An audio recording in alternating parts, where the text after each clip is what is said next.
Have you ever wondered how a simple mobile game has been up and successful for nearly a decade, making about 16% of the generated revenue of one of the biggest IPs in the entire world? If so, you have come to the right place. Welcome to the channel. I'm the legendary Ploof, and this is the first episode of a very long series where I'm going to take you through the entire history of the hit mobile game Dragon Ball Z Dokkan Battle.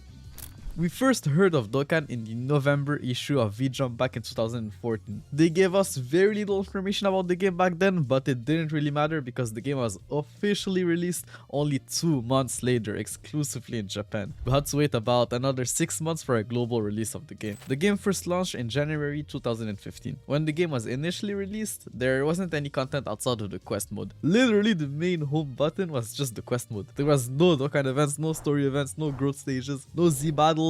All you could do was the quest mode. That's actually such a crazy thing to think about, considering how far the game has come. Nonetheless, the game launched with 4 SSR characters who were featured in the first ever banner. Isn't it funny that the first 4 SSRs of this game are 2 Gokus and 2 Vegetas? Like, it's been set in stone since the very first day that this was going to be a Gokus and Vegetas game. They were obviously the best cards in the game, with Tech Vegeta and Strength Goku being the best ones, but Strength Goku was unfeatured on the launch banner, so Tech Vegeta was seen by many as the best unit in the game at the time. The leader skill meta at the time was 3 types plus 30% attack, so super attacks were pretty rare thing to see back then. The SSR rates were also extremely low, something like 2% with no guaranteed SSR. The game was brutal. There was no Baba Shop, no Dokkan Awakening of any kind, no hidden potential system. You could only raise the SA of a card by feeding it to the exact same card, not a card of the same name. There was no Satan statues, so most people had like no Zenny, and the training system. Bro, you could only use 5 training items maximum at the same time. And everything was so slow that it took literally ages just to train a character. Not only that, but I'm pretty sure that there was no time to speed back then, so you had to play the game on normal speed, and everything was just so slow. And if you're an OG, you probably remember that Zenny animation, and you couldn't even dodge it because you needed the Zenny, bro. You needed the Zenny. Anyways, 1 week and a half later, they released the first event into the game, the Epic Showdown event,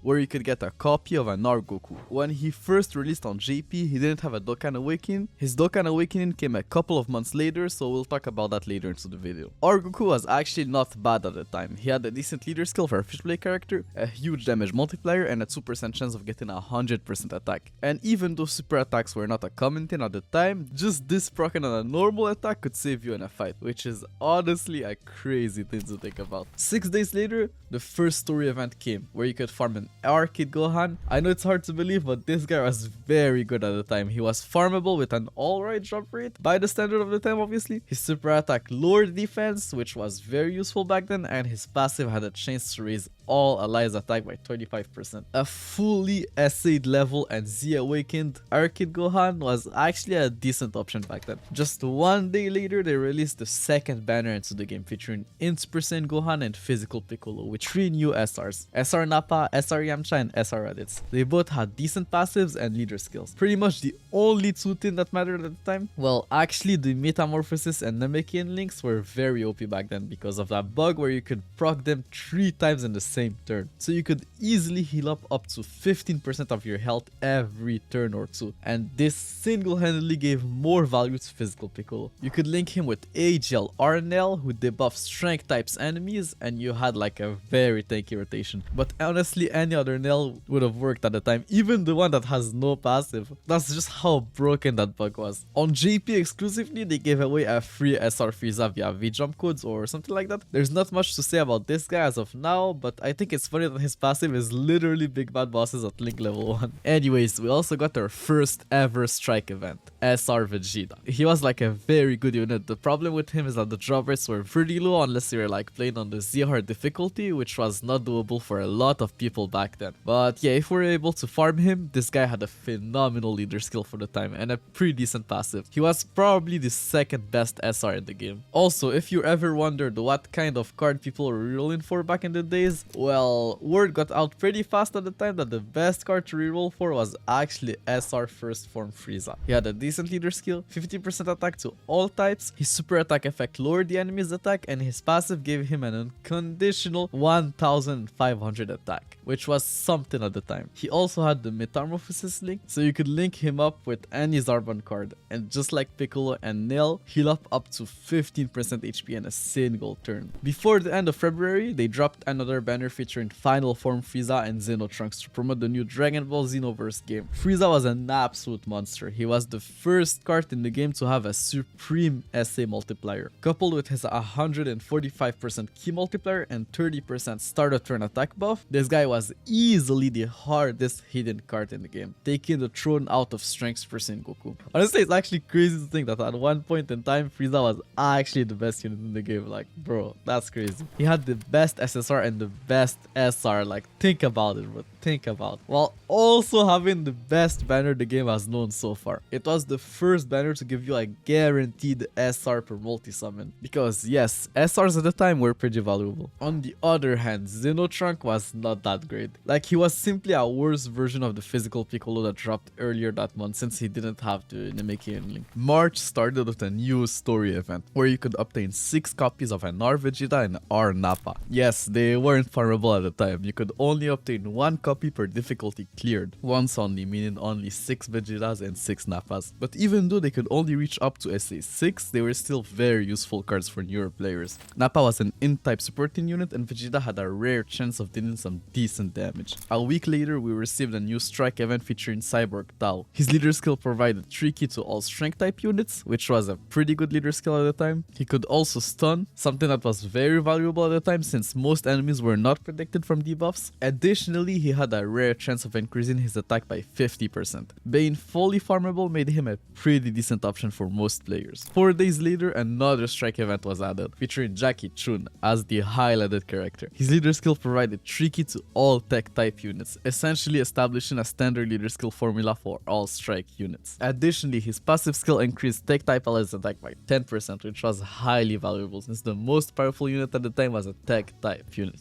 Concurrently, a new banner was released featuring Super Saiyan 2 Goku and Super Saiyan Bardock, the most anticipated banners to date. Bardock significantly altered the meta with his new leader skill offering 25% attack to all types and supporting the entire rotation for an additional 15% attack. He was seen by many as the best leader and best unit in the game at the time. Super Saiyan 2 Goku, though not surprising Frieza in damage, had a passive skill that provided him with 3Q when his HP was 99% or below, enabling him to super consistently. They both linked well together from in one of the game's top rotations. Their banner also featured 4 new Team Bardock members. None of them were really special or anything like that, but if you're an OG, you probably remember all those memes about Shugesh. And well, they all came from this banner. Apparently, Shugesh was so common that people started copying around memeing about the fact that this guy was the best unit in the game, which is understandable, I guess. Imagine spending your hard-earned stone into a banner with no guaranteed SSR and horrible rates just to pull Shugesh for like the 10th time. I would go crazy too. A couple of days later, they released another story event bringing an Arab Bardock and 3 new Fridge Play SRs. But man, were the drop rates horrendous. You had to do like 50 runs just for 1 copy of SR Kid Vegeta. And he wasn't even that great, that's the worst part.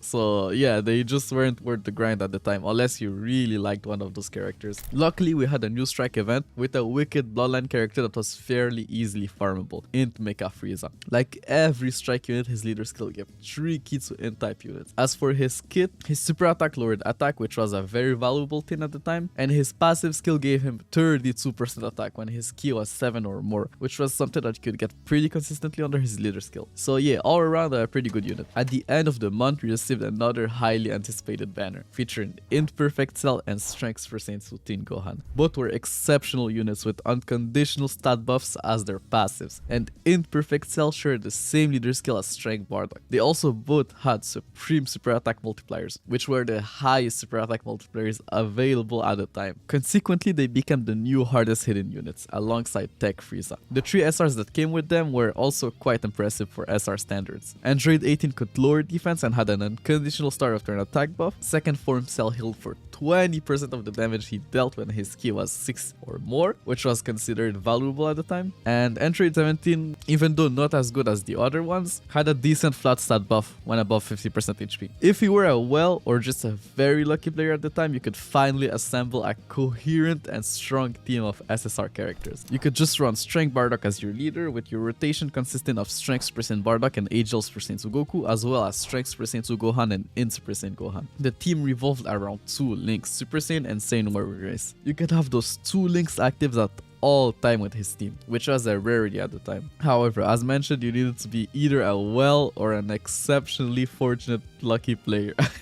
Additionally, they also dropped like a Ginyu Force banner featuring existing Ginyu Force SRs. They all shared the Ginyu Force link, which was a very strong link at the time, like giving you 25% attack. And yeah, the banner was pretty good if you were a new player, since you could like build a pretty decent team, like a free-to-play team with like those SR Ginyu Force units. Though it wasn't like comparable to anything that was meta at the time, but yeah, if you're a free-to-play player and you needed like a decent team, this was honestly not that bad of an option. The month of April started with a new strike event featuring King Cold. His leader skill gave 3 ki to physical type units. He lowered attack on super attack and had an additional attack debuff in his passive. So yeah, he was a decent utility unit to have. And also the first strike unit to be physical. So now we had a strike unit of every type. 2 weeks later, they had a whole celebration to celebrate the release of the Resurrection F movie. There was a new event where you could get some new free-to-play units related to the movie. There was a police officer Krillin card, an SR Jaco, and an SR Final Form Frieza. They were not anything special, as you probably guessed it, but it was still a pretty cool thing to have like police officer Krillin in game. And I'll also be pointing out the fact that in Jaco had a 7% chance to stun all enemies. Like sure, it was a rare thing, but a very powerful ability if you were lucky. Obviously, they also had to cash out on the hype of the movie and make some money, you know. So they dropped a new banner featuring AGL Blue Goku and Int Golden Frieza. AGL Super Saiyan God Super Saiyan Goku was now officially the new hardest hitting unit in the game, and by far. He was the first unit to have both a supremacy multiplier and a higher attack buff in his passive skill. The only problem is that he struggled with ki, but if you managed to super attack with him, he did an insane amount of damage. He was on top of every Japanese tier list at the time. As for Int Golden Frieza, he was very good, just not as good as Blue Goku. They also dropped probably the 2 rarest card in game right now. 2 Gokus that you could pretty much only obtain at the time via some V-Jump magazine codes. They weren't good by any means, just some cool trophy cards. But you're probably wondering where the hell is Blue Vegeta? And well, they dropped him in a separate banner at the end of the month. He was legit just AGL Blue Goku, but with a worse super attack multiplier. Like the first ever Vegeta shaft. And bro, as you know, it only got worse from that point on. The month of May started with 2 new banners, one featuring AGL Kaioken Goku and one featuring physical Fat Boo. AGL Kaioken Goku was a phenomenal unit at the time. Like he wasn't the best because of Super Saiyan Bardock, but he was now the hardest hidden unit in the game if you were able to super consistently with him, which wasn't as hard since he had 2 very good key links. And for some of you guys who weren't playing before the link level update, key links back then had the ability to be activated twice, meaning that if you had this guy in the middle and that both his partners shared, for example, the Shokin Speed link with him, you would get 4 key instead of 2. As for physical Fat Boo, well, I couldn't find much information about how good he was at the time, but I would assume that he was pretty decent with his leader skill and healing passive that could proc every single time you were below 30% HP. He was also the last of the 3 main villains of Dragon Ball Z to get a card in game, just like how Kid Buu is now the only main Dragon Ball Z villain who doesn't have an LR. I'm telling you, their intentions were set in stone from the very beginning. 3 days later, they released another Resurrection F movie event that came with a bunch of new awakenings. I think you were pretty much able to awaken every single SR Frieza that was available in the game and that they didn't already have a Dokkan awakening into Golden Frieza. They all did different things. The 2 AGL Golden Friezas lowered the enemy attack. The Tech Golden Frieza was a strength and tech type key support unit. The 2 Int Golden Friezas were damage dealers, with one of them being an Int type key plus 3 leader, and the strength Golden Friezas were enemy debuffers. Oh, and yeah,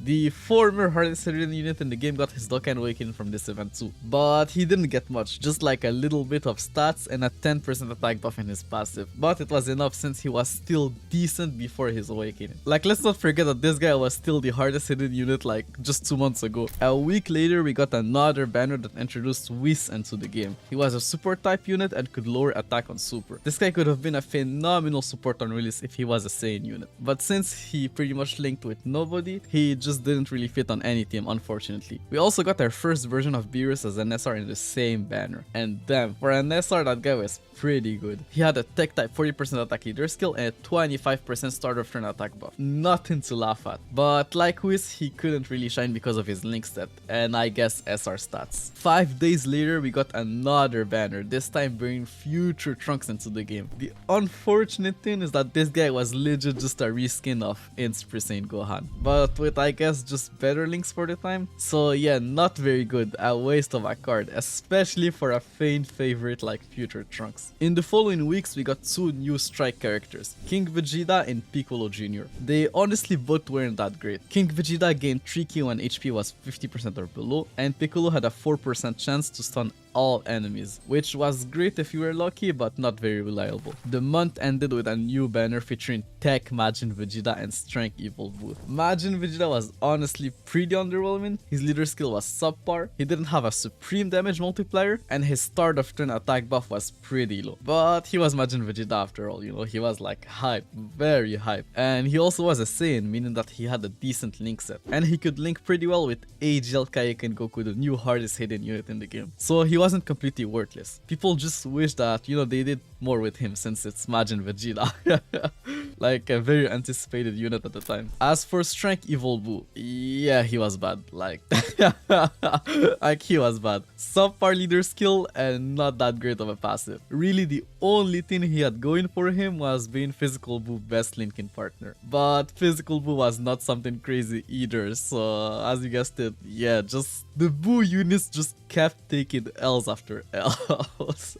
And you'll see in the following months because it didn't get any better. The month of June started with another strike event, this time featuring SR Mighty Mask. He was a decent strike card that greatly lowered defense, and his passive provided a 30% attack buff when facing multiple enemies. The next day they dropped a filler banner featuring AGL Kaioken Goku, Tech Final Form Frieza, and Strength Super Saiyan Bardock. This banner had so much value since those 3 guys were each the best at something. AGL Kaioken Goku was the hardest hidden superclass unit, Tech Final Form Frieza was the hardest hidden extreme class unit, and Strength Super Saiyan Bardock was the best leader and versatile unit.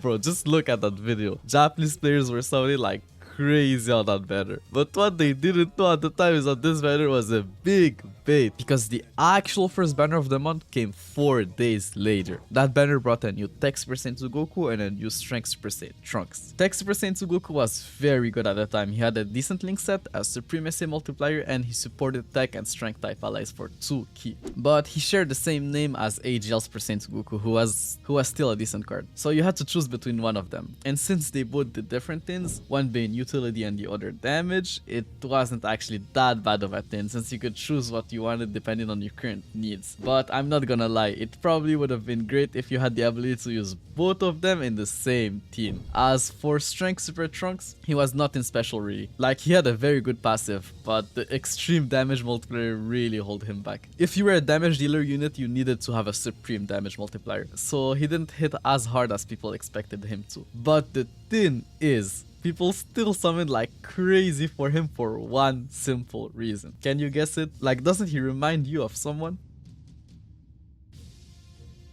Well, yes, he was the closest thing to a playable Broly. Like, look at his card, this is literally just Broly. And if you were just a Dragon Ball fan in general at the time, Broly was like one of the hypest character at the time. Like, he still is to this day, but I don't know, I just feel like he was more hype back then. Nonetheless, 4 days later, we got a new Bojack movie banner introducing AGL Super Saiyan 2 Gohan into the game, as well as Bojack and his goons. He basically was just the AGL variant of the Tech Super Saiyan 2 Goku, and since he shared the same same name as Strength Super Senzu Gohan, it was pretty much the exact same thing as the Super Senzu Gokus. If you wanted damage, you went with Strength Super Senzu Gohan, and if you wanted more ki, you went with AGL Super Senzu Gohan. So yeah, overall a pretty good card. As for Strength Full Power Bojack, well, he had an amazing leader skill, 50% attack to Strength type units, and an insane passive, 75% attack when performing a super attack. But like Whis and Beerus, what killed this guy were his links and extreme damage multiplier. Also, he awakened from an SR Bojack in the banner, which was actually a good thing, because it meant that you had a higher chance of pulling multiple copies of this guy and having him with multiple SA levels. But at the same time, since he awakened from medals from the new story event, it meant that if you didn't awaken him in time, you would have to wait a very long time before being able to farm his medals again. Like, there was no keys or portal of memories like back then. There was nothing like that.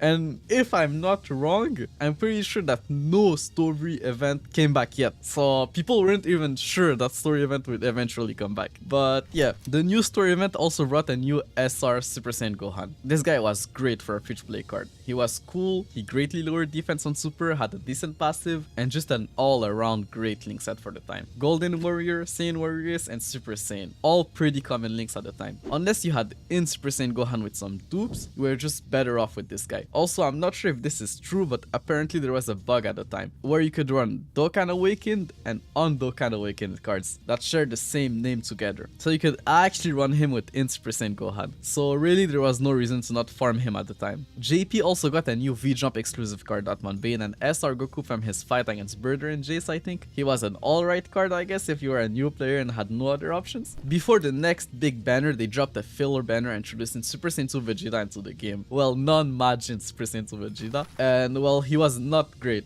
Like, not great at all, which was understandable for a filler banner. His leader skill was subpar, he had an extreme damage multiplier, and his passive skill was alright, I guess. But don't worry, because this guy actually became insane like 4 years later with his easy. So the next big banner at the end of the month introduced Super Saiyan True Goku and Super Buu into the game. Strength Super Saiyan True Goku, as expected, was pretty much the new best unit in the game. He shared the same type and leader skill as Strength Super Saiyan Bardock, had a supreme damage multiplier, and a 70% attack buff as his passive, and a very good link set for the time. This guy was pretty much just a direct upgrade from Super Saiyan Bardock, who was seen by many as the best unit in the game at the time. Like, sure, Bardock could support, but what was the point of that if you could just do a lot more damage with a single card, like Super Saiyan Goku? Who cares about what the other cards in rotation are doing, like, bro? As for Tech Super Buu, well, he wasn't Super Saiyan Goku, but he was actually not bad. He had a great leader skill and could stun on super attack. But what really made this guy stand out is that he had a better version of SR Strength Cell passive, where he could heal for 25% of the damage he did. It wasn't game breaking or anything by any means, since he still didn't link with anyone except the 2 other Buu units we had in game, but with them you could cook a pretty fun team with tons of healing. The celebration also introduced a new strike unit. Well, Paikuhan, or however you spell it. Like, he was an alright floater because of his support, but that's pretty much it. He had like no super attack effect and his link set was complete garbage. Also, it's very hard to pinpoint where this happened, but I think it's around this time that Dokkan had an update that allowed same name characters to raise the super attack of other cards, which was game changing at the time. The month of July started with the introduction of the worst event this game has known, the first ever world tournament. The first world tournament on JP versus the first world tournament on Global are like 2 whole different stories. However, since I'm focusing on the GP timeline in the series, I'm going to talk about the actual first ever world tournament on the JP version of the game. It introduced 3 new characters and 4 new Dokkan Awakenings. Text % Goku was just Strength % Bardock but with a worse leader skill. Agel Roshi and Int End of Z Goku had some use because of their key support, but the other units just weren't worth the grind, honestly. Well, if you want to get technical about it, no unit was actually worth the grind, because honestly, in my opinion, the first world tournament was probably the worst possible way to waste your time. Like, there's legit no word to just describe how bad this event was at the time. Like, there were no AoE units at all in the game, which alone should tell you how bad that event was. Just imagine beating a world tournament without any AoE units, like not even a single AoE unit. And that's not even the worst of it. There was no leader in the game that actually gave ki and damage at the same time. So you had to choose between ki or damage, not both. Also, don't forget that there was no potential system at the time, meaning no additional spear attack. And resources were also extremely scarce back then, meaning that most of your characters weren't even fully leveled up, let alone SA leveled, meaning that even if you managed to super with a character, you weren't even guaranteed to get a kill. And let's say even if you managed to do so, you had 6 other characters to kill. In the first round, you had to face 3 different players. Then you had to kill 21 characters. Bro, just do the math. Like, that's already like an absurd amount of time just gone like that. And bro, honestly, the rewards weren't even worth it. In JP, the first world tournament didn't even have SSR tickets or anything like that. You weren't even guaranteed a character unless you were in the top 30,000 players. The base rewards outside of rankings required you to win the world tournament 30 times for like 22 stones.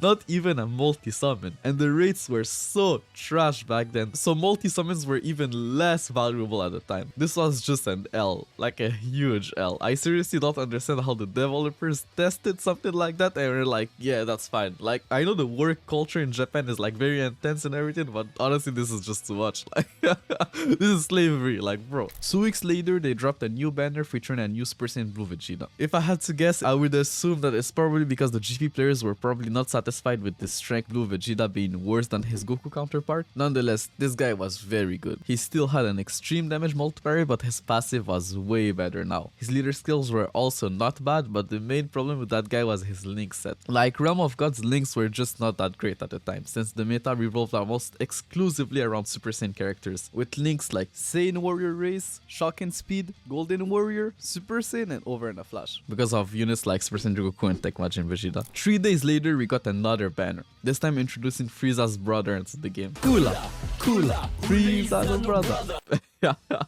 Tech Final Form Cooler was probably the strongest extreme class unit at the time. He was legit just a modern version of Tech Final Form Frieza, the former hardest hidden unit in the game. His leader skill was also pretty decent. They also dropped at the same time a story event where you could farm medals to awaken the summonable SR Cooler and to Final Form Cooler. That cooler was alright if you didn't have Tech Cooler, but really nothing crazy. Fun fact, this guy's link set is actually different across both versions. On Global he has Prodigies and on JP he has Cold Judgment. Also, I didn't even know that, but this guy was actually farmable from that event at the time, but got removed later on for whatever reason to be brought back on when they revamped it. Nonetheless, his grind was apparently one of the worst of all time. You had to run the stage like 100 times just to drop one single card, and for whatever weird reason, SR Strike Mecha Frieza was in the drop pool. So if you dropped a character, there was a 50% chance that it wasn't going to be SR in cooler.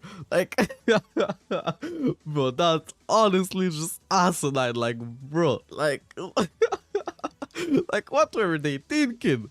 Like, they seriously really didn't care back then. Like, bro, just imagine you're like farming an EZA and like there was a 50% chance that the medals we were going to get were from another EZA. Like, it makes literally no sense. At the same time, they also released new quest stages where you could now farm a new Android 13 and awaken him using medals from said stages. He was pretty decent for a free-to-play card, but man, was his grind tedious. I especially remember that because I tried to pre-farm him on Global before they updated the drop rates, and this guy just wasn't worth it at all. Like, you don't understand, the drop rates were absolutely horrendous. And not only were the drop rates absolutely trash, I think if I remember correctly, one of those stages had a huge map, and like, bro, the map was just so laggy and so slow. Like, bro, just this guy's grind was just not worth it. Talking about tedious grinds, they actually dropped another story event where you could farm medals every day to awaken some SRs and to upgrade Saiyamans. Because yes, when this event first dropped, each day different stages were available, so you had to be fast to farm those medals, and you had to farm a lot of them with pretty bad rates. After the 6th day, you were now able to awaken the free-to-play Gohan and to Great Saiyaman. And well, he was okay for a free-to-play unit, but really nothing that great. As for the summonable one, well, he wasn't great either, and they pretty much both suffered from the same problem. They both had a very bad link set. The two other Videls, on the other hand, even though not great,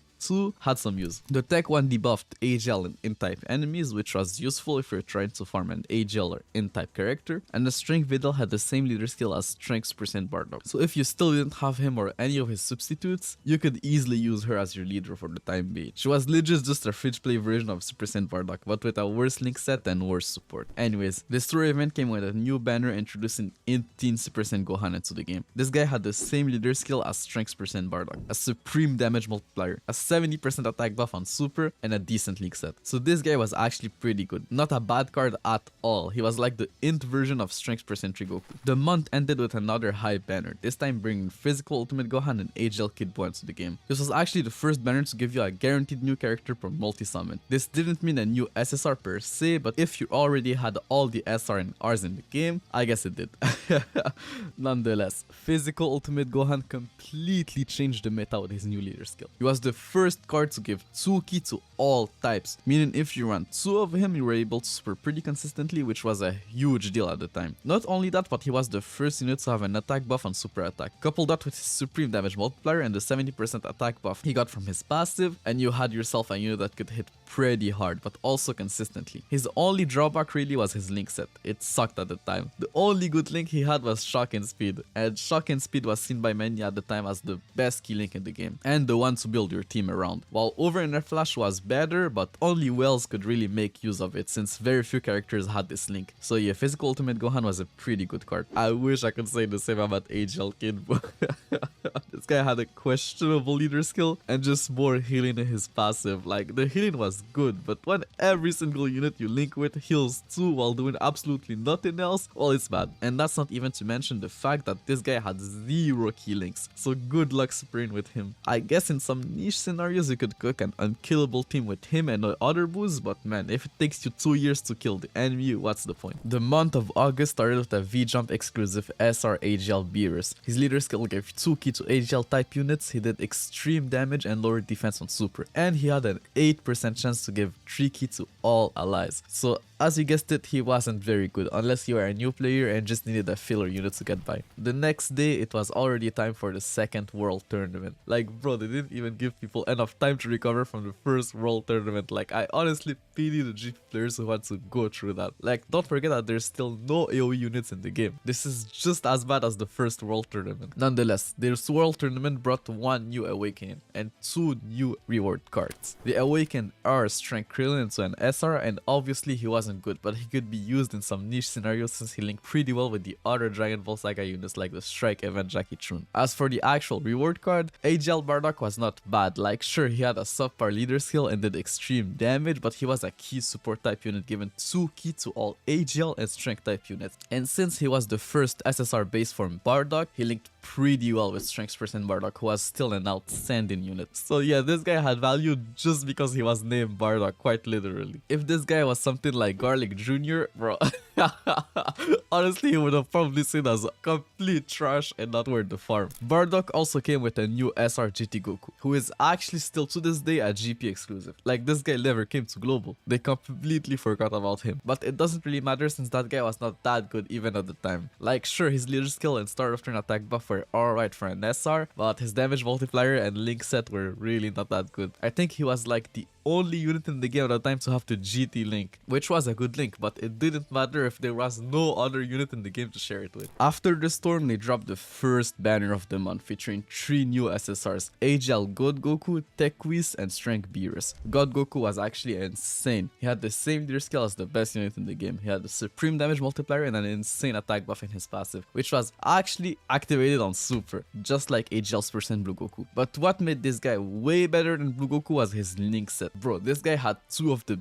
best key links at the time, Shock and Speed and Over and a Flash. So this guy was just a key battery that also did a ton of damage. So yeah, this guy was pretty much the new best unit in the game, dethroning Strengths % Goku. And it was also pretty clear now that the meta was now moving on from Super Saiyan units to Over and a Flash units. Tech Whis was seen as many as a missed opportunity because if you look at his leader skill, he literally leads all the types that had at least 1 unit with the Over and a Flash link. But for whatever reason, they didn't give him the link himself. So yeah, the dream of running a crazy team with like Majin Vegeta, God Goku, Strengths % Goku under a 25% attack and defense leader skill was over. Like, don't get me wrong, you could still run that team, and it still was like a top tier team, but it could have been like way better if TechWist just had the over and a flash link. Nonetheless, he had a supreme damage multiplier and lowered attack on super, which was good, and he also had a high chance of stunning the attacked enemy as his passive, something that was never seen before at the time, so it did have some value. Strength Beerus, this guy was an interesting card to say the least. His leader skill was okay, his damage was okay, his multiplier was supreme, and he lowered defense on super, but what made him interesting was his passive. He had a high chance of raising his attack by 150%. Like, this was the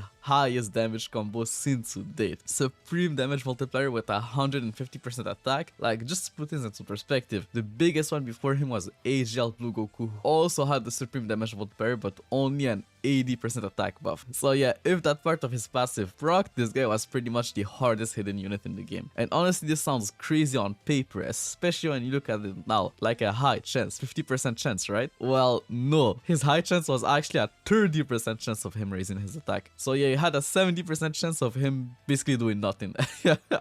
And that's not even pointing out the fact that this guy had a horrible link set. Like, bro, his best linking partner was AGL God Goku, and he only shared 2 links with him: Godly Power and Shocking Speed, giving him 2 key and 50% attack. This banner also brought 2 new SRs, but they weren't really that great. Like, Inbu had an interesting passive, but with his low SR stats, lack of key links, and extreme damage SA multiplier, there was just no way you could actually put that passive to use. But you could actually use him to raise the super attack level of Physical Buu, and the same for Vegeta. He could be safe to raise the super attack level of future base form Vegetas. The celebration introduced a new Battle of God story event, where you could farm a new base form Goku from the Battle of God movie, as well as medals to awaken one of the summonable SR Goku into Super Saiyan God. The farmable R Goku didn't bring anything new to the table since his drop rates were worse than the epic showdown R Goku, so if you wanted to farm a base form Goku, you're better off just farming that guy. On the other hand, Int Super Saiyan Goku was the first farmable Super Saiyan Goku. Like, sure, his grind was very tedious since you needed like a ton of medals and his drop rate was not that great, but if you were willing to do the work, you could use this guy to raise the super attack level of any Super Saiyan Goku at the time. Physical Super Saiyan God Goku was actually a pretty decent alternative if you didn't pull AGL Super Saiyan God Goku. He had a decent leader skill and was a support type unit for strength and physical type, giving them 20% attack. The only real downside of this guy were his extreme damage multiplier and lack of key links. Like, bro, this guy had 0 key links, which would have been fine if he had some key in his passive or leader skill, but no, this guy was just pure raw stats. But like I said, he was a unique name character with only AGL Super Saiyan God Goku sharing his name. So if you didn't pull him, that guy was a decent option. 2 weeks later, we got a new banner featuring Turles and one hand Spirit Bomb Goku. And bro, let me tell you that Turles was cracked. He had the same leader skill as Physical Ultimate Gohan from the month prior. But what made him really stand out is that he also was a key support type unit, giving 2 key to all allies as long as you were above 50% HP. Like, bro, this meant that you could run 2 Turleses as your leaders, float them off, run another key support type unit as a floater, have 2 rotations of heavy damage dealers, and boom, you had 6 key at all times, meaning that key was no longer an issue. This opened up so many possibilities. You could pretty much build any team you wanted with this guy. So this pretty much made that guy the new best extreme class unit, and arguably even the new best unit in the game. The only downside to this guy were really his extreme damage multiplier and unique link set, which weren't really a problem when you look at the value this guy provided. Not only was he a key support type unit, but he also had a 50% chance to stun the enemy for 2 turns on super attack. Like, that's pretty damn good when you take into consideration how easy it is to super attack on his team. I wish I could say the same about one hand Spirit Bomb Goku. Like, he wasn't bad, but he just wasn't in Turles, you know?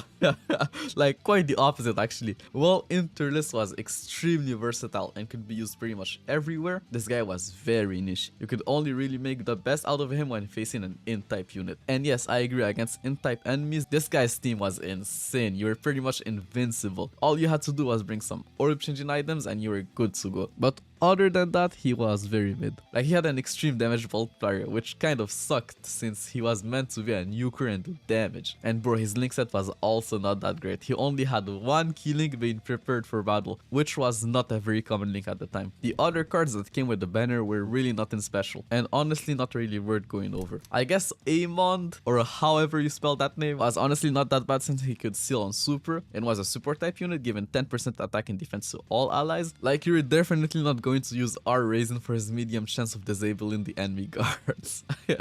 Even though surprisingly some people did at the time. The celebration came with a new Tree of Might story event where you could farm some new characters. SR Turles was nothing like his summonable counterpart. Like, he was just a straight debuffer. So I guess if you didn't have Interlis, you could use him, I guess, against a physical type enemy. But for the most part, this guy was mostly seen as a means to raise the super attack level of Interlis. SR physical dies was alright, I guess, if you're a new player and you had legit no other options. And R Lakazai was interesting, I guess. Like, he had a 30% damage reduction when his card was activated. So this guy was surprisingly a pretty good tank if you're facing an in-type enemy. 2 days later, the game had his first download celebration, the 20 million download celebration. They gave everyone a free SR Angel Goku. This guy was actually not bad if you're a new player. He had an Oki leader skill and was a healer. Also, fun fact, but this guy on Global was actually just the second awakening of the epic showdown R Goku, making him, if I'm not mistaken, one of the only card in game to change type upon being Dokkan awakened. The 20 million download celebration also came with its own banner, and let me tell you, that banner was cracked. It had 20 discounted multis and 20 discounted singles, while also featuring strengths percent Goku, ins percent Gohan, physicals percent Vegeta, AGLs percent Sugoku, AGL Kaikan Goku, physical ultimate Gohan, and tech Whis. So a very good banner that baited many Japanese players at the time, especially Wells with that insane 20 discounted multis. Like, bro,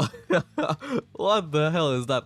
Just imagine if the global first Rose banner had 20 discounted multis. Like, I skipped that banner, but if it had 20 discounted multis, I would have summoned like crazy. That's just so insane. Like, sure, physical percent Vegeta sucked, but pretty much every other unit in the banner was still somewhat decent. The celebration also brought 2 new Super Strike units, SR Enchilled and SR Grandpa Gohan. But unfortunately, by that time, the era of SR Strike characters being relevant was pretty much over. They still had huge damage multiplier, low stats, and with the new 2 key to all types leader skills, their leader skills were not that great anymore.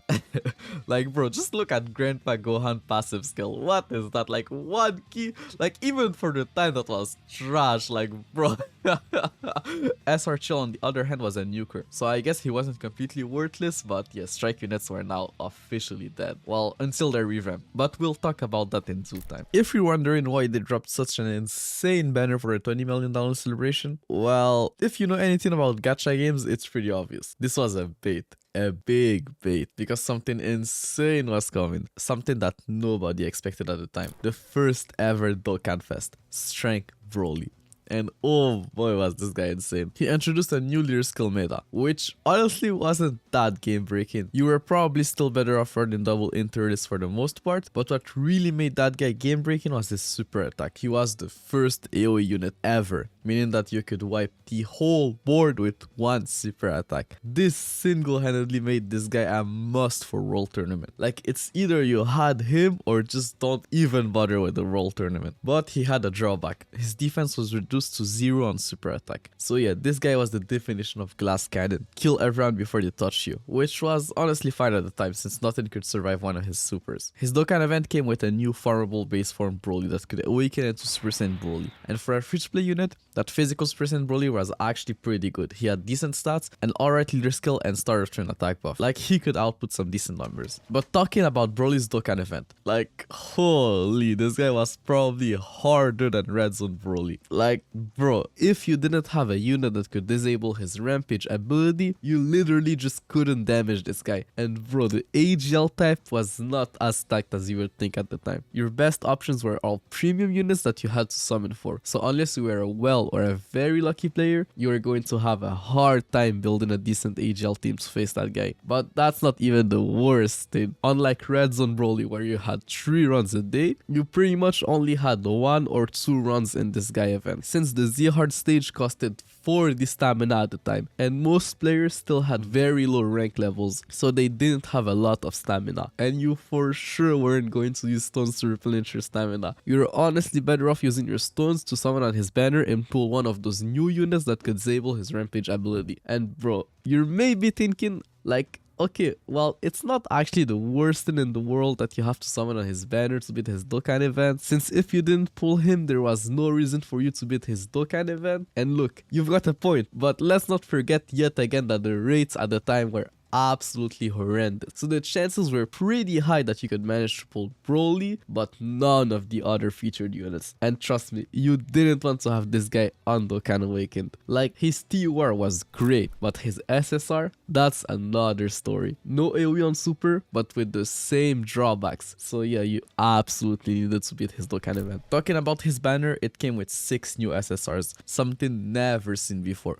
Like 6 new SSRs in a single banner. Super Saiyan Gohan was actually the best unit in there for Broly's Dokkan event, since not only did he disable Broly's Rampage, he was AGL, had a supreme damage multiplier, and had a 70% attack buff on super attack. Like, this guy was a game changer for Broly's Dokkan event. Strength Super Saiyan Goku was probably the second best unit against Broly. He had a supreme damage multiplier, disabled Broly's Rampage, and had Tsuki and a 2000 flat stat buff above 80% HP. His leader skill also included all types you would run against Broly, so he was pretty decent. Strength Goten, the first unit to have a Nukin leader skill, if I'm not wrong, while also being the first unit to orb change. So yeah, this guy was actually pretty valuable, and since he also disabled Rampage, he was a very good option against Broly's Dokkan event. Super Saiyan GT Goku was honestly very mid. Like, he had an extreme damage multiplier and a 40% star of turn attack buff, but looking at the other featured units, the GT Link was starting to look pretty good. Super Saiyan GT Trunks had a very unique leader skill, where he buffed the heal from same type orbs. This could have been good on like a very tanky team, but on a Super Saiyan character this was pretty much useless. He was a tech and strength type key support though, which was pretty good, so even with his extreme damage multiplier, he still was a decently valuable unit. Strength Majub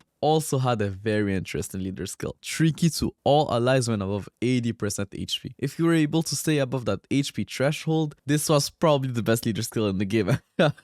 But it was pretty much impossible to do so in a hard event like Broly's Dokkan event. The rest of his kit was also not great. Like, sure, he lowered attack on super, but he had an extreme damage multiplier, a flat stat buff when above 80% HP, and a horrible link set. So yeah, overall, not that great of a card. The banner also came with 5 new SRs and 1 new R. 3 of them were GT characters, which was actually a good thing at the time since it meant more character to share the GT link with, and they were all support type units, so the perfect filler units to slap on your team if you were a new player and didn't have any better options. SR Paragas had an interesting leader skill if you were a new player and had no better options, and he also had SR in Jacko passive skill, but with a 4% chance of stunning all enemies instead of 7. R Hercule had an interesting leader skill too, damage received reduced by 10%, and his passive skill gave him an additional 30% damage reduction when his guard was active. So yeah, no one was running this guy as a leader since he was only usable against an int-type unit, and in that case you were better off just running one-hand Spirit Bomb Goku. But if you were facing an int-type unit, this guy was surprisingly not a bad option. If you're a new player, this guy was a lifesaver for any int-type strike event, and we already had 3 of those at the time. SR% Kid Trunks was for sure the most valuable SR in the banner, probably even more valuable than some of the featured SSRs, and that's because this guy was built for the Broly's Dokkan event. He was AGL, disabled Broly's Rampage, and was an AGL type orb changer. Like, nowadays this sounds just so trash, but at the time this guy was actually one of your best options against Broly. And talking about Broly, this guy Dokkan event was not the only nightmare that month. 2 days later came the 3rd World Tournament, so I guess it was official now that they were going to release a World Tournament every single month moving forward. But just imagine that, a World Tournament every single month. That seems like hell. Nonetheless, if you pulled Broly, you probably had a blast at World Tournament. Imagine going from no AoE units at all to just 1 or 2. Like, the jump in quality of life was massive, as you can imagine. Like, World Tournament went from being the single worst event made in history of gacha games to actually still being hell, but way better. They also bumped the World Tournament rewards from 22 stones to 37 stones. Nothing crazy, but better than nothing. Like, honestly, 22 stones was criminal if you consider how hard the first 2 World Tournaments actually were. This World Tournament introduced the World Tournament ticket summon banner, like the free-to-play one. So even if you weren't able to get a copy of the main World Tournament unit, you would at least get some tickets to summon on that banner, who unlike today did hold some value. This banner brought 13 new units, 3 new SSRs, 6 new SRs, and 4 new Rs. SSR Tech Demon King Piccolo had the same leader skill type as the first ever summonable SSRs, so pretty much outdated by that time. Like, the game had been out for almost 9 months now, and if you were a new player, you weren't getting any of those tickets anyways since the World Tournament was still not a beginner-friendly event. So yeah, kind of a bummer. He also had an extreme damage multiplier, which was an L, but he had a 10% chance to stun on super, which was something, I guess. The only good thing really about this guy was that he was a key support type unit, given 2 key to tech and in type units. SSR in Demon King Piccolo, on the other hand, had the best leader skill at the time. As a free-to-play unit, this was insane. He had an extreme damage multiplier and lower defense on super, but he debuffed on his passive, reducing the enemy's attack by 12% at all time. This was actually a pretty good passive for a unit that had a good leader skill. But the great thing about this guy is that he had a different name than his tech variant, so you could actually link them up together, and they shared 5 links. So even though they weren't insane alone, linked together they were actually a pretty decent rotation. SSR Strength Kid Goku was pretty much the free-to-play variant of Strength for Sentry Goku. They shared the same type and leader skill. It's just that Kid Goku had an extreme damage multiplier and that his 70% attack buff was up when facing 3 or more enemies, which was still a recurrent thing in like the quest mode, story events, and obviously the world tournament. So yeah, not a bad card. As for the rest of the banner units, I'm not going to go over all of them since there's really nothing interesting to say about them except for one guy, and you know who I'm talking about. This is the banner that introduced Devilman into the game. This guy is probably single-handedly the most valuable card to ever release for a free-to-play player. This guy, as you probably know, it has a 1% chance to get 1,000,000% attack, so pretty much one-shot anything in the game. And like, I know it's just a 1% chance, and unless you had a key leader, super attacks were still a hard thing to consistently pull off. But if you had the patience to pull through with this guy, you could pretty much beat any event in the game, and this is something that became extremely valuable with time. So this guy will be brought up in future episodes. The World Tournament reward card was not only a very hype character but also very good. He was pretty much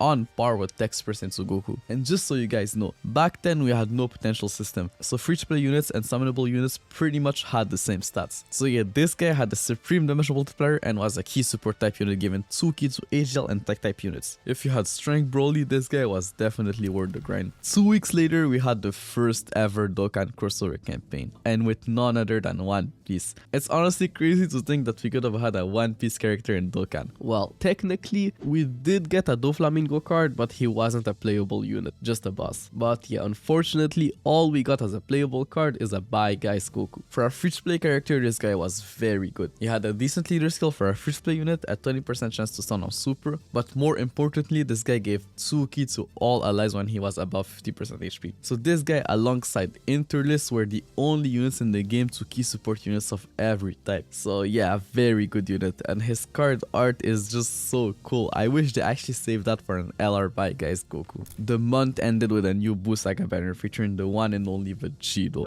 2 new Super Saiyans, and 4 new SRs and R characters. Tech Vegito was pretty much the new Strength Percent Bardock. Same leader skill, but better spur attack effect and better passive. He was insane to say the least, and if you had him, he was pretty much a must run on every single Saiyan team. Strength Percent Vegeta was also pretty good. He had an interesting leader skill, like slightly worse than Interlist or Ultimate Gohan, but still very good nonetheless. Given 2 key to 3 types was nothing to laugh at. He also had a supreme damage multiplier coupled with a 60% attack buff, and I'm pretty sure that attack buff on key 7 or more was calculated on super attack. So with a super type unit like Tech Vegeta, this guy could hit some pretty impressive numbers. Physical percent Sugoku was legit just Text percent Sugoku, but for the physical type. Literally, there's nothing else to say about this guy. He was just a copy of Text percent Sugoku. So yeah, he was good. As for the other units, while Dabura and Piccolo had interesting leader skills, reducing the attack of tech and physical type enemies, while also lowering attack on super attack. So pretty much good filler units if you were trying to farm some strike characters of one of those types. Within the same celebration, the epic showdown, or Goku got his Dokkan awakening. By that point, this guy was pretty much worthless. 2% chance of raising your attack by 150% was just not great for an SR. His stats were just too low, but he did have some use. If you missed the One Piece crossover campaign, or you just couldn't beat the event,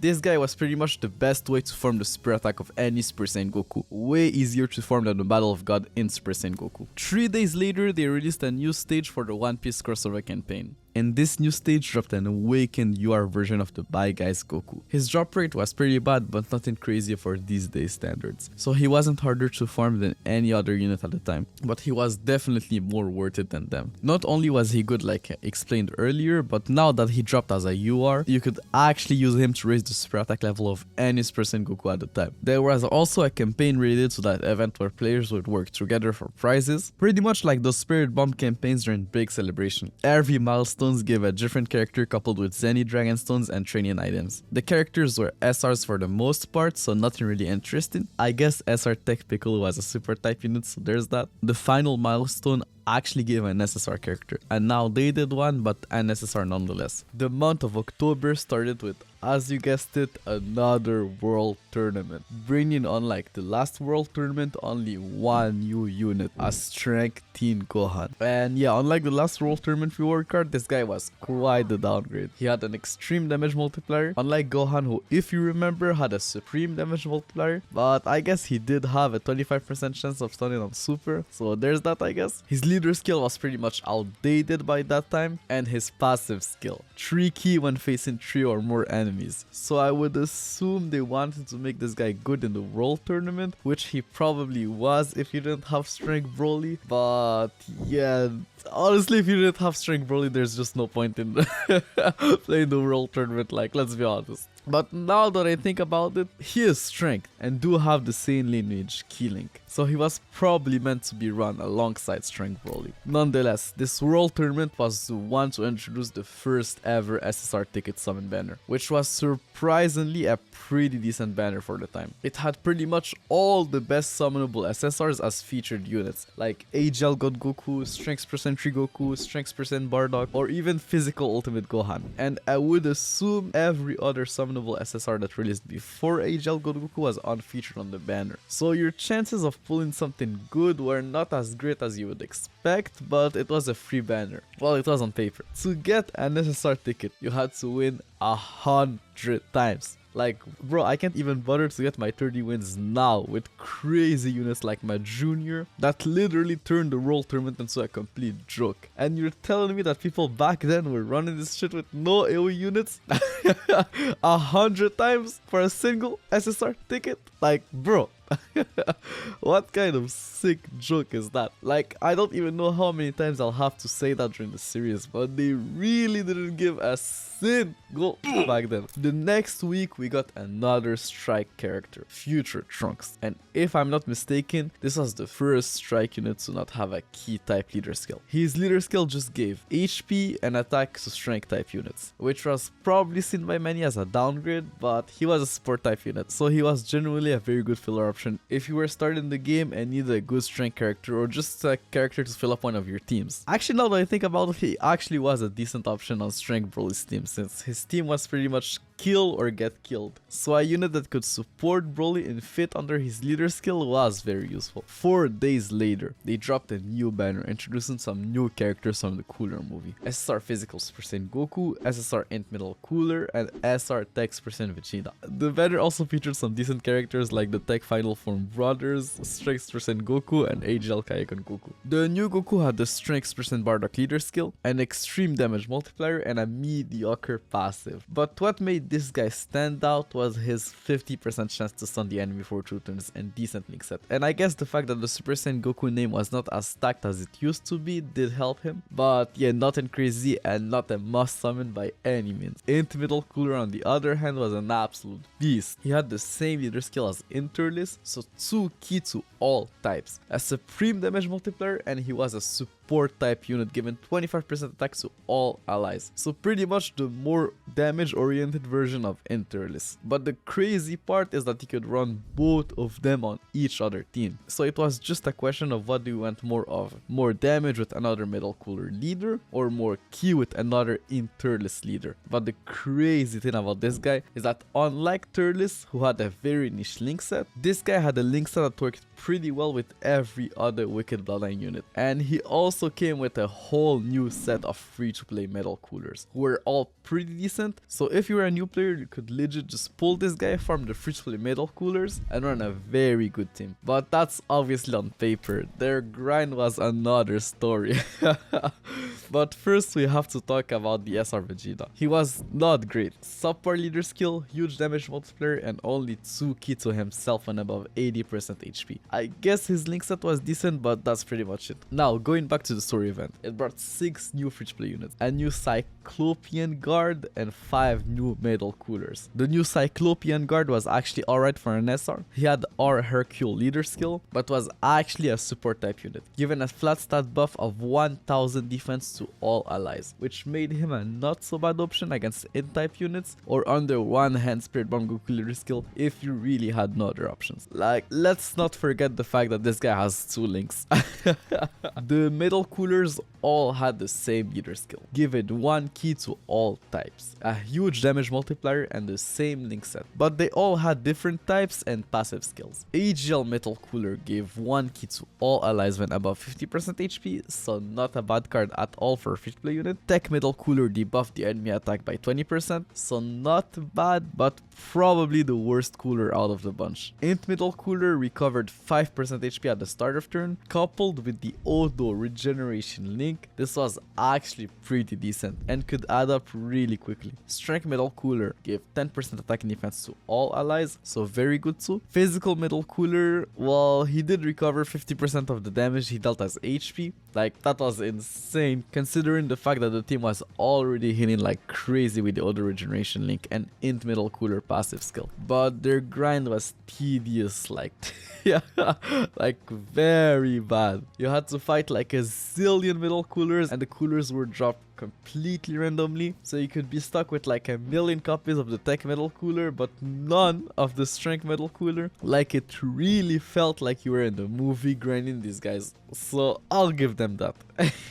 And that's not even talking about the medals needed to awaken them into SSRs. The stage could drop at most 2 medals on the Z hard difficulty, but you needed like 50 of them to awaken all the coolers. So if you do the math, there was a probability that you had to run the event 50 times to awaken them all, which doesn't seem that bad now. Don't forget, at the time there's like no like auto mode, like the stamina bars are very small since people are not like very high level, and you don't beat the stage just when one super attack, you know.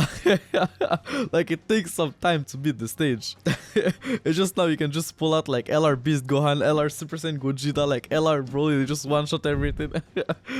Like, back then it was a different time. But 3 days later, they released another strike event, Int Android 16. And let me tell you, that guy was actually very useful. Like, everything about him sucked except for one thing, his passive skill. He had 50% damage reduction when his card was activated. This was insanely busted against tech type enemies. Like, this guy was far and away the best tank in the game when his guard was active, and this guy's value just kept going up with time. So like Devilman, it's not the last time you'll be hearing about him. The month of November started with a new Dokkan Fest, Tech Cell. He came with 4 new cards and 2 new Dokkan Awakenings. Tech Cell on release was good, but not great or as crazy as some of you guys might remember, but I'll get into that later in this video. He had the same leader skill as Strength Broly, but for tech types instead. This type was actually not bad. You had units like Vegito, Majin Vegeta, the Final Form Brothers, Super Saiyan Goku, and Super Saiyan Gohan. Nonetheless, he had a supreme damage multiplier and a Nuken passive, making him, if I'm not mistaken, the first ever Nuken unit with a supreme damage multiplier. So this guy was potentially the hardest hitting unit in the game. Incel Dokkan Awakening was actually very good. Like, he now had the best leader skill of his type, being 30% attack to all types, a supreme damage multiplier, 40% attack and defense at the start of turn, and the same link set as Tech Cell. He honestly might have been better than his Dokkan Fest counterpart for a short period of time, because yes, these guys share the same name, so they couldn't be run on the same team. AGL Cell on the other hand had a different name, but this guy just sucked, bro.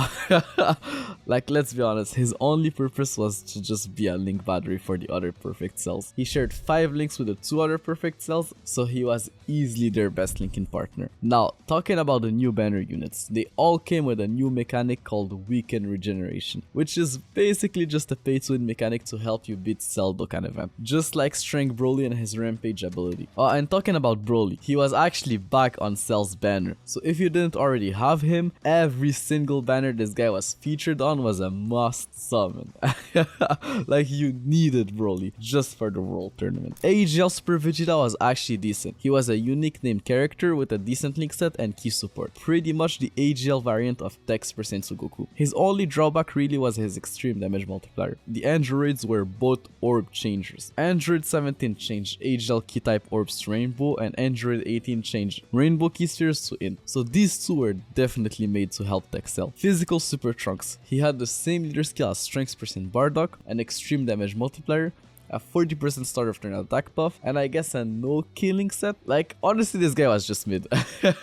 Like, he didn't bring anything new or special to the table. You're better off just running Strength Spirit Trunks since he had the better stats and a higher start of turn attack buff. He also had the Soul vs Soul link, which also weakened the regeneration and Cell's Dokkan event. So even in Cell's Dokkan event, you were better off with Strength Spirit Trunks. Now, talking about Cell's Dokkan event. As I said earlier, the farmable Cell was not great and nowhere near as good as the percent Broly that you could farm from Broly's Dokkan event. But on the bright side, Cell's actual Dokkan event was easier than Broly, simply because of the fact that you had more options. Every unit in the game that had the Soul vs Soul link now also weakened Cell regeneration. I think that maybe they realized it wasn't that great of an idea to make every Dokkan event pretty much unbeatable unless you pull the new units. But actually, now that you think about it, doesn't this reminds you of something? Like, isn't that how Legends used to work? Or actually, it might honestly still be like that. I haven't really kept up with the game in a long time, but I remember that when I used to play Dragon Ball Legends, you legit had to pull the new units to beat the new PvE content every single celebration. Well, at least that's how I remember it. But you're probably wondering why I'm talking about Dragon Ball Legends. And it's because if you didn't know, Toshi, the current producer of Dragon Ball Legends, was actually the old producer of Dokkan. So I'm not saying he had something to do with it,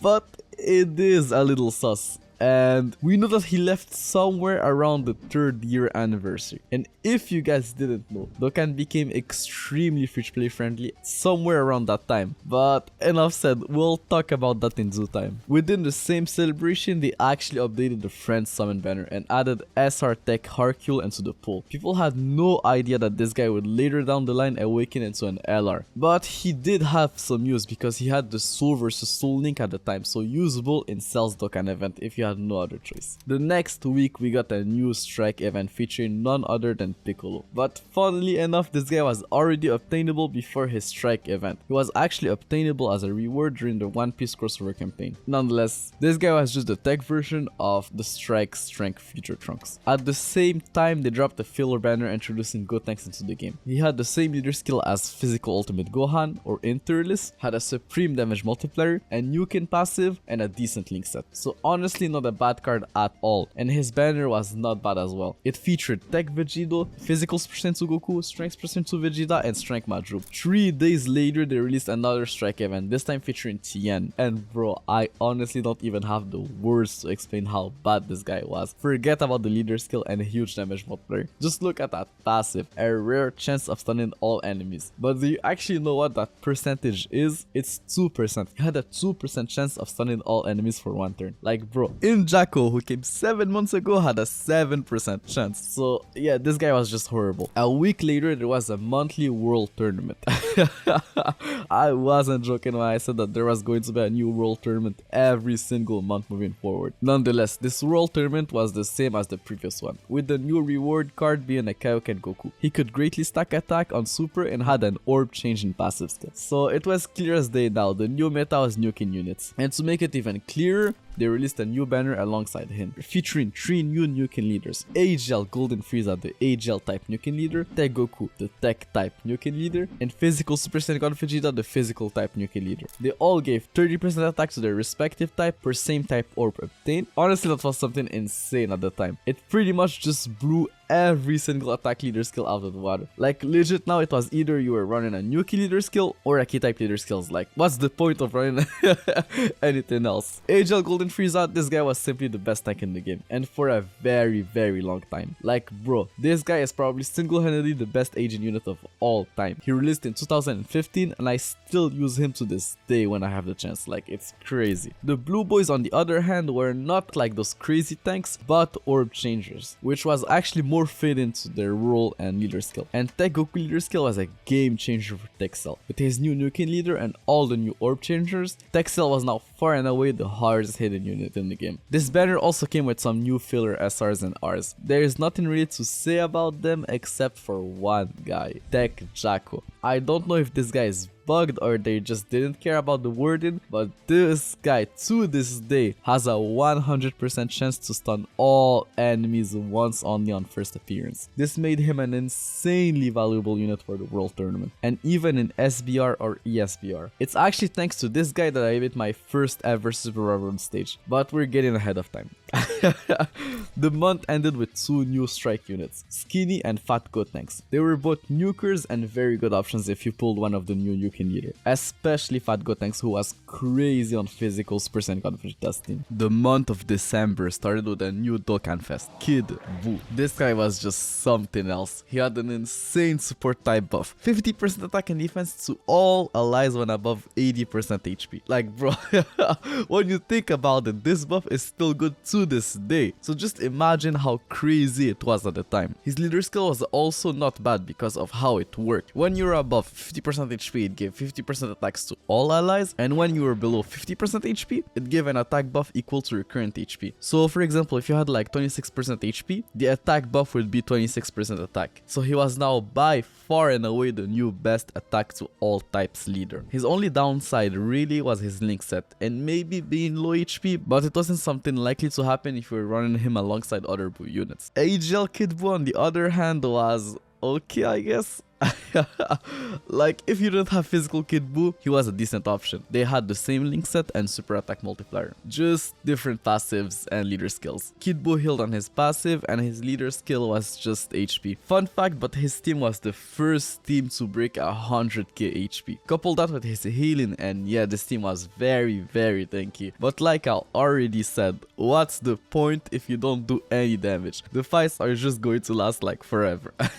The free-to-play Buu that came with his Dokkan event was not great. I guess if you didn't have the summonable tech Super Buu, you could use him as a filler unit, but otherwise you were better off just using this guy to raise the spray attack of the summonable Super Buu, who was better in every way. Kid Buu also came with 2 new SSRs and 2 new SRs. They all had this new pay-to-win mechanic where they could heal 5000 HP per candy obtained, which helped tremendously against Kid Buu's Dokkan event. In Vegeta was an in-type Nukin type unit, but there was no in-type Nukin leaders at the time, so he wasn't very useful. And him being int also meant that there was no way in hell you were running this guy against Kid Buu, because Kid Buu was physical. Strength Goku on the other hand was very good against Kid Buu, and unlike Vegeta had a supreme damage multiplier. And bro, now that I think about it, they really shafted Vegeta hard. Not only was he int, but he also had an extreme damage multiplier. Like bro. Anyways, Strength Goku, even though very good against Kid Buu, but just like Vegeta, there was no strength type Yuki leader to really make like the best out of him. SR Oob was, I guess, a nice healer on like a tech type Nukin team. 1500 HP per tech type orb obtained is nothing to laugh at, especially when you combine that with the already existing same type orb healing. SR Krillin on the other hand was just a worse version of int Vegeta, so pretty much worthless. 2 weeks later, they released a new strike event featuring Kibito. He did support on super and recover HP on his passive, but nothing really that good. I'm honestly surprised they discontinued his strike event and not the SRTN1, who was like a way worse unit. At the same time, they also released new Baba Shop SSRs. Agel's % Goku, who was a support type unit, so pretty good. Tech Piccolo, who was a very good tech when facing an Agel type enemy. And Strength % Gohan, who was like an okay damage dealer if you needed like a filler unit in your strength team, or just didn't have his summonable variant. All those new units were free-to-play units, and even though there was no potential system, their stats were clearly lower than those of summonable units. But they did have the ability to super attack at 9 key instead of 12, which was actually pretty decent if you're a new player or in the World Tournament where you were only able to have 1 key leader. But yeah, other than that, they weren't really anything special and definitely not a replacement to their summonable counterparts, except for maybe Piccolo, who was better than his summonable counterpart against AGL type units. The next day we got a new filler banner featuring a new Super Saiyan 2 Teen Gohan, and this guy was honestly not bad. He had a decent leader skill, a supreme damage multiplier, gave a flat stat buff of 2000 attack to all allies when ki was 5 or more, and had a decent link set. Like honestly, this guy was very good. He was like the super class version of int middle cooler. His banner was also not bad. It featured strength % Goku, HL per Vegeta, physical per Trunks, strength Goten, physical % Goku, and HL % Gohan. 3 days later, we got another World Tournament. Again, bro. Again, just pure pain. But I guess on the bright side, they did buff the top ranking rewards and made the missions less painful. Like, you only needed now 80 wins instead of 100 for the free SSR ticket. Like, bro, just I don't have words to just describe how ridiculous that is, bro. At the time I'm recording this video, we're literally in the middle of a world tournament, and bro, I did my 22 wins, bro, got my 2 SSR tickets, and bro, that's it. Like, bro, there's no point, bro, to play more of this event just for like some guys, or like even the 3 storms are not worth it, bro. Just but this event is just too much, bro. It's too much. I guess the reward card this world tournament was cool. That armor just looks so good. That's why Self-Aga was peak, bro. But yeah, whatever. He gave 2 key to tech and int type units, so he was like the int version of Tech's percent Goku. Yeah. But you know what's funny? Like, I kept talking about those reward cards like they were easy to get and everyone had a chance to at least get 1 copy, but I'm forgetting the fact that you need to be in the top 5,000 players to just get 1 copy. Like, bro, those cards don't even matter at this point. This event is just trash, bro. It's just so bad. You need to be in the top 5,000 players for 1 copy, bro. Like, that's ridiculous, bro. That's just ridiculous. Anyways, 2 days later, they dropped like a very random banner with 4 completely unrelated new SSRs. AGL Full Power Bojack was pretty much just Strength SR Bojack, but AGL with like slightly better stats. So yeah, nothing very good and worth going over. Fusion Android 13 had like a very interesting leader skill, I guess, like pretty much the int version of physical one-hand Spirit Bomb Goku. He also was a Rainbow Orb changer, but yeah, that's but yeah, that's pretty much it. There's not much to say about him yet. Like, trust me, this guy became very useful in the future. Strength's percent God Goku was pretty much the strength version of AGL's percent God Goku. Supreme damage multiplier coupled with an insane attack buff on super attack. This guy was hitting very hard. Obviously not as hard as a nuker, but way more consistent. He also, like AGL God Goku, had a very good link set that only became better with time. Physical percent Bardock was insane to say the least. This guy was legit just the super class version of Turles, but with a better link set and sealing instead of stunning on super. So yeah, this banner was worth summoning on just for this guy. 6 days later, they released the first few stages of the Hero Extermination Plan event. It brought 3 new units who were honestly just trash and not worth going over. At the end of the month, we got another Dokkan Fest. AGL's percent Goku. This guy's banner dropped on New Year's Eve and it had 1 discounted multi, so it's safe to assume that this was the first ever New Year's banner. We'll talk about the featured units later, but let me tell you, this guy's banner was pretty damn good. And yeah, this guy was insane. He was by far the most consistent hard-hitting unit in the game. Unlike nukers, this guy's damage was just so free. His passive gave him 100% attack for 7 turns. And you couple that with the fact that this guy had over in a flash link, yeah, it was pretty much impossible to miss a super with this guy on his team or under Bardock's leader skill. Also, this guy was a game changer for Broly's Dokkan event, which was actually still seen by many as the hardest event at the time, which is understandable when you take into account the fact that you needed one of the 4 new units to have a chance of beating it. But Goku being AGL and a very hard hitter meant that you could pretty much brute force your way past Broly's Rampage ability. Nonetheless, Super Saiyan 3 Goku came with 2 new Dokkan Awakenings. Strength percent Goku, who was insane. Like, he was pretty much just a slightly worse version of AGL's percent Goku. So yeah, as I said, insanely good if you didn't pull the new Dokkan Fest. Tech's percent Angel Goku was, I guess, not bad for a free-to-play unit. Like, his name was unique, he had an extreme damage multiplier, which was actually not bad for a free-to-play unit, a decent link set, and a 2% chance of raising his attack by 180%, which was very rare, but when it happened, it was just so satisfying.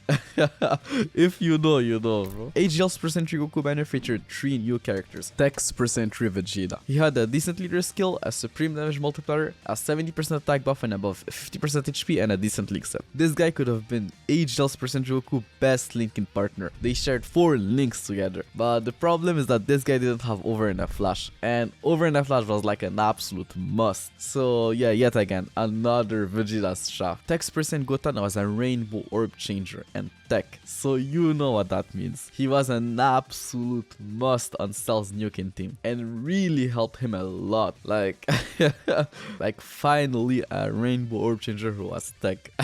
So yeah, this guy could change orbs to rainbow, and then Super Saiyan Goku could change those rainbow orbs through tech. So yeah, a very powerful combo. In Super Saiyan Kid, Trunks was a key support type unit, given 2 Kitsu int and tech type units. Like, not a bad unit, but just not as impactful as tech Super Saiyan Goten. Super Saiyan Goku's banner was also not bad. Alongside the new units, it featured Strength Broly. This guy was like a must summon if you didn't already have him. Like, I know he was featured on like pretty much every single Dokkan Fest banner after his release, but still, this guy was just so valuable. Like, Strength Broly might have been like the most valuable Dokkan Fest at the time. Like, just the value that this guy provided for the World Tournament, that was a monthly event at the time, was just like, I can't even describe how valuable that was.